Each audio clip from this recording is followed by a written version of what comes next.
pemirsa, terima kasih Anda masih menyaksikan Gapai Kemuliaan dalam episode Ustadz Menjawab. Pak Kiai, kita lanjut ke pertanyaan kedua ya. Ini dari salah satu pemirsa Gapai Kemuliaan.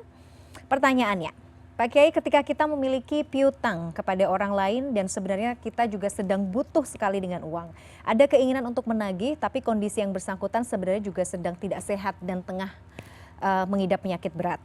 Apakah jika kita hendak menagih justru malah bersikap zolim kepadanya? Bagaimana sebaiknya Pak Kiai? Silahkan Pak Kiai. Baik, terima kasih. Saya tidak bisa menjawab langsung. Lebih cocok untuk memberikan ilustrasi lebih dahulu itu begini. Ketika Sayyidina Hamzah, paman Nabi itu terbunuh, itu Hindun itu yang menjadi musuhnya sebenarnya yang mau melukai Nabi itu, membikin puas-puas, dibelah dadanya, diambil jantungnya, dipotong kemudian dimakan mentah-mentah. Mungkin kalau sekarang itu viralkan gitu. Dan berita itu sampai ke Rasulullah dan Rasulullah shock ketika pamannya penghafal Quran itu ya dibelah dadanya, jantungnya dimakan mentah-mentah. Nah, maka Rasulullah di jenazah itu sumpah, akan kuganti nyawamu wahai paman dengan 70 nyawa mereka. Maka Rasulullah ditegur sama Allah. Fa'in aqabtum fa'aqibu bimisli ma'uqibtum bi.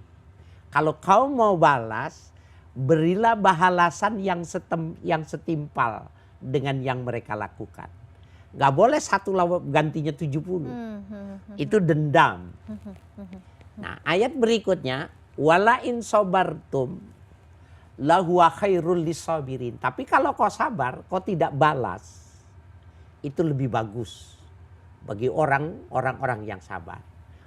Ini konsep Al-Quran. Aspek syariat boleh membalas, aspek adab diem aja, sabar aja. Nah, sekarang kita gunakan metode ini untuk menjawab soal.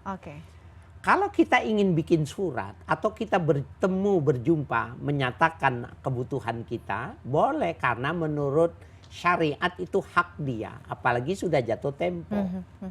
Tapi kalau kita bebaskan, kita sodakohkan, itu lebih bagus.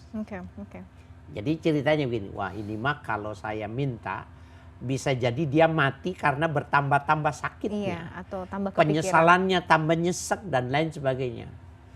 Ya Allah, berikanlah aku dari jalanmu agar aku bisa memuliakan dan aku memberikan kehormatan ini sebagai sedekah untuk aku bebaskan ya Allah. Nah, apakah Allah mendengar? Allah mendengar.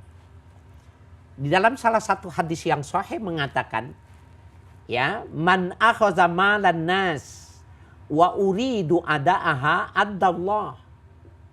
Siapa yang mengambil harta seseorang dan dia ingin berniat memberikan kebaikan itu tadi, maka Allah akan tunaikan.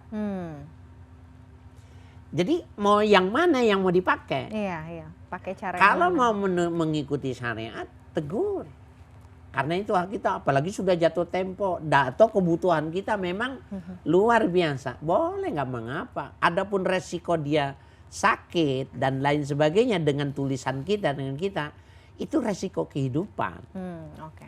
Tapi kalau kita mau menggunakan yang akhlaki ini, ya sudah, bebaskan. Ya Allah, aku bebaskan dia. Mudah-mudahan kau memberikan jalan yang pintu yang lain. Addallahu alaih. Allah bisa tunaikan dari jalan yang lain untuk sampai ke dia. Masya Allah. Jadi tinggal pilih ya. Mudah-mudahan nanti pemirsa Gapai Kemuliaan juga bisa merenungi kira-kira mana yang mungkin lebih baik jalan yang diambil. Tapi kalau tadi pilihan yang kedua ya ikhlaskan, itu ya luar biasa ya. Nggak usah khawatir, tapi ya itu tadi, jangan kemudian ikhlas tahu-tahu masih gondok gitu ya Pak Kiai ya. Itu paling tidak diberi waktu lagi. Paling tidak diberi waktu lagi. Nah Pak Kiai, kalau kemudian malah justru misalnya ya, ini masih berkaitan dengan hutang nih. Misalnya kita menghutangi ke orang lain. Nah orang lain ini misalnya kita tagih, tapi galaknya lebih galak dari kita. Misalnya kayak ini kok jadi serakah sih, misalnya uang segini aja kenapa ditagih-tagih misalnya gitu. Itu seperti apa Pak Kiai kita harus menghadapi orang-orang semacam ini? Ya cuma sabar. Sabar. Ya cuma sabar. Karena kekerasan itu tidak bisa dihadapi dengan kekerasan. Ya. An-nar tudfi'ul ma. Air itu dipadamkannya dengan air. Api itu dipadamkannya dengan air. Jadi kalau kita keras lagi bukannya malah beres.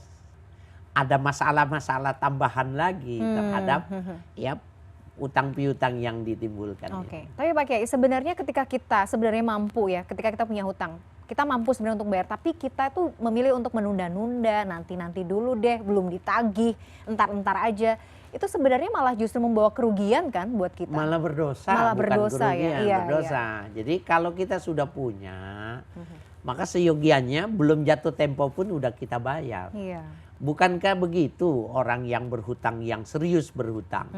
Dia kredit rumah, kredit mobil, tinggal 1 tahun dihitung. Ada punya, udah cepet dia bebaskan. Iya. Itu orang yang benar-benar memanfaatkan fasilitas tanpa mau merugikan orang lain. Oke. Nah, hati-hati juga ya orang yang menunda-nunda hutang ya Pak Kiai, Iya, ya. Itu betul. bisa berdosa juga. Pak Kiai, kita harus jeda dulu. Masih Iya. ada beberapa pertanyaan lagi. Iya, baik. Kita spill dulu ya pertanyaan dari Pak Eman Sulaiman ya. Nanti jawabannya di segmen berikutnya Pak Kiai. Pak Kiai, dalam Al-Quran diberitakan bahwa saat datang hari kiamat ada orang-orang yang celaka dan ada orang yang berbahagia. Apa saja yang membuat seseorang itu celaka dan bahagia? Mohon solusinya Pak Kiai supaya kita tidak termasuk golongan yang celaka. Nah, jawabannya nanti di segmen berikutnya Pak Kiai. Pemirsa jangan kemana-mana, kami akan kembali setelah jeda yang satu ini.